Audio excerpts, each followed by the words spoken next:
హైదరాబాద్ లో కన్సల్టేషన్ మరియు 3,500 రూపాయల colour Doppler test Avis hospitals లో ఉచితంగా పొందండి. నమస్తే, మీరు చూస్తుంది సుమన్ టీవీ. నేను మీ కీర్తి. నాతో పాటు ఉన్నారు ప్రముఖ ఆధ్యాత్మికవేత్త డాక్టర్ అనంతలక్ష్మి అమ్మగారు. నమస్తే అమ్మా. నమస్కారం తల్లి. అమ్మ, ఈ రోజు లలిత త్రిపుర సుందరిగా అమ్మవారి దర్శనం ఇస్తారు కదా, మరి ప్రాముఖ్యం గురించి తెలుసుకుందాం.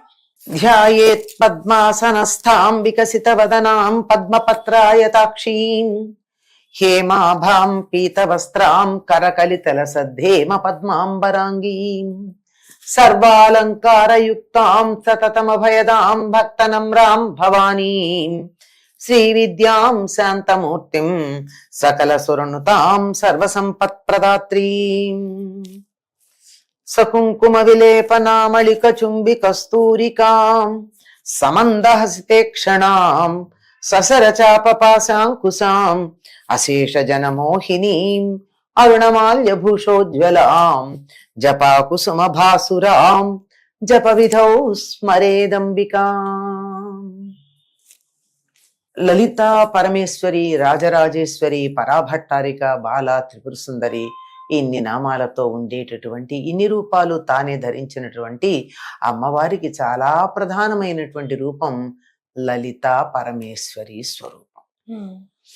ఈ లలిత ఈవిడ్నే త్రిపుర సుందరి అంటారు. లలిత త్రిపుర సుందరి. త్రిపుర త్రయంలో మధ్యది ప్రధానమైనటువంటిది అయిన దానికి అధిష్టాత్రి ఈ లలిత త్రిపుర సుందరి. త్రిపురములు అంటే మన శరీరంలో ఉండే స్థూల సూక్ష్మ కారణ శరీరాలు 3 త్రిపురాలు. ఈ మూడింటిని అధివసించి ఉండేటటువంటి అమ్మవారిని త్రిపుర సుందరి. ఈ 3 పురాలని అధివసించి ఉండే అందగత్తె. అంటే ఇది పైకి మనం ఇలా చెప్పినా మళ్ళీ ఇంకో మాట చెప్తారు, త్రిపురాసుర సంహారం చేసినటువంటి శివుని యొక్క శక్తి త్రిపుర సుందరి అని. దీన్నే ఏమంటారంటే ఎక్కడా కూడా మొత్తం ధ్యానము, ఉపాసన, పూజ ఇత్యాదులన్నింటిలోనూ ఉండే 3 ఏకీకృతమయ్యేటటువంటిది శక్తి. ఎట్లాగంటే ధ్యాన ధ్యాతృ ధ్యేయ రూప అని అమ్మవారి నామం ఉంటుంది. ధ్యానం చేసేది ధ్యేయమైంది, ధ్యానం చేసేటటువంటి వాడు 3 కలిపి ఒకటే. ఇలా 3 కలిపి ఒక్కటిగా అయ్యేటటువంటి స్థితి త్రిపుర సుందరిగా చెప్పబడుతూ ఉంటుంది. అందుకనే త్రిపురాత్రయంలో మధ్యలో ఉండేటటువంటి అమ్మవారు 2వ శక్తిగా చెప్పబడుతూ ఉంటుంది. అమ్మవారికి సంబంధించినటువంటి మంత్రాలలో మొట్టమొదటిది బాలా మంత్రం అని చెప్పుకున్నామే, అది మొట్టమొదటి బాలా త్రిపుర సుందరిగా ఉన్నటువంటి మొదటి మంత్రం. ఇది 2వది పంచదశి మంత్రం. ఈ మంత్రాలను మనం నోటితో ఉచ్చరించకూడదు కనుక చెప్తాం. పంచదశి అంటే 15 బీజాక్షరాలు ఉండేటటువంటిది. ఈ బీజాక్షరాల్లో దేనికి కూడా ప్రత్యేకమైనటువంటి అర్థం, మామూలు అర్థాలు ఏం లేవు. బీజాక్షరాలకు సంబంధించిన ప్రత్యేక నిఘంటువులో ఉన్న అర్థాలే తప్ప మనం మామూలుగా చెప్పుకునే నిఘంటువుల్లో ఉండే అర్థాలు ఏమీ లేవు. అటువంటి పంచదశికి అధిష్టాన దైవమైనటువంటిది ఈ లలితాదేవి అని చెప్తారు. ఈ లలితా రూపంగానే అమ్మవారు ఎక్కువగా ఆరాధనీయంగా కనపడుతుంది. ఎందుకు అంటే మిగిలినటువంటి అన్ని రూపాల్లోనూ ఎక్కువగా, ఇప్పుడు దుర్గా అనుకోండి, వెంటనే కొంచెం ఉగ్ర రూపంలో అనిపిస్తూ ఉంటుంది. ఇట్లా ఒక్కొక్కటి అన్నింటి యొక్క సమన్వయ రూపంగా కనిపించేటటువంటి రూపాలు కొన్ని ఉన్నాయి అమ్మవారివి. అందులో చెప్పుకోదగినటువంటిది ఈ లలితా త్రిపుర సుందరి అనబడేటటువంటి రూపంగా మనం చెప్పుకుంటూ ఉంటాం. శాంతంగా ప్రశాంతంగా కూడా కనిపిస్తుంది. అసలు లలిత అంటేనే లోకాలను చక్కగా లాలించి పాలించే తల్లి అని అర్థం. లాలిత, లాలించేటటువంటి తల్లి. తెలుగులో ఎంత బాగుంటుందో మనకి. లలిత అన్నది, తల్లి అన్నది ఇలా రివర్స్ చేసినట్టు అనిపిస్తుంది. ఎంత బాగా అనిపిస్తుందో అంటే తెలుగు భాషలో ఉన్న అందం అనుకోండి. ఇది లలిత అన్నది సంస్కృతానికి లోకాన్ అతీతాన్ లాలయతి పాలయతి అని అర్థం అనమాట. లలితకి లోకాలనన్నింటి చక్కగా లాలించి పాలిస్తుంది. దండించి పాలించిన సందర్భాలు చాలా తక్కువ. అటువంటి లలిత దీనికి ప్రధానంగా ఈ రోజు మొదలవుతుంది. సాధారణంగా ఇది పంచమి నాడు మొదలవుతుంది. లలితా పంచమి అన్న పేరుతోనే పిలుస్తూ ఉంటాం మనం.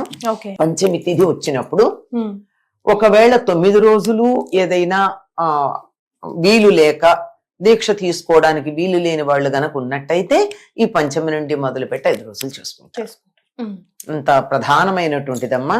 ముత్తైదువులందరికీ కూడా ఈవిడ మాంగళ్య సౌభాగ్యాన్ని ప్రసాదిస్తుంది అని శ్రీచక్రానికి కుంకుమార్చన చేయడానికి ప్రధానమైనటువంటి రోజుగా ఈ లలితా పంచమిని గురించి చెప్పుకుంటూ ఉంటారు. ఈవిడ సర్వ విద్యా స్వరూపిణి.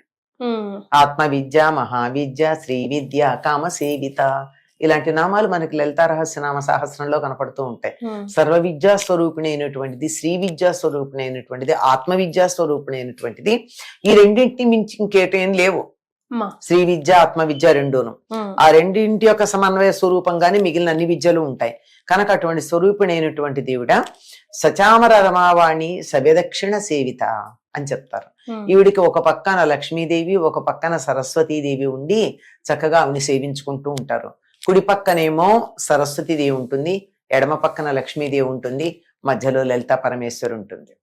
ఈవిడ చక్కగా తన చేతులు 4 చేతుల్లోనూ కూడా చక్కని ఆయుధాలు రాగస్వరూప పాశాఢ్య, క్రోధాకారాంకుశోజ్వల, మనూరుపోక్షుకోదండ, పంచతన్మాత్ర సాయక, 4 చేతుల్లోనూ 4 రకాలైనటువంటి ఆయుధాలు ధరించి ఈ ఆయుధాలను శత్రువుల మీద ఉపయోగించే పద్ధతి వేరు, భక్తులకి ఉపయోగించే పద్ధతి వేరు.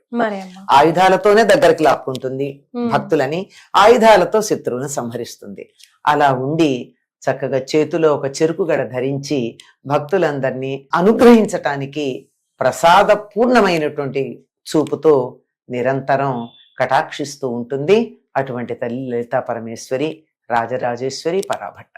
మరి ఈ రోజు తప్పనిసరిగా చేయవలసిన పనులు, పూజా విధానంలో మార్చుకోవాల్సినవి ఏదైనా కంపల్సరిగా చేయవలసింది అంటే ఈ రోజు మొదలు పెడతారు కొంతమంది అని చెప్పాను కదా. అక్కడి నుంచి ఈ రోజు తప్పనిసరిగా కుంకుమార్చన చేస్తారమ్మా. అన్ని రోజులు చేస్తారు.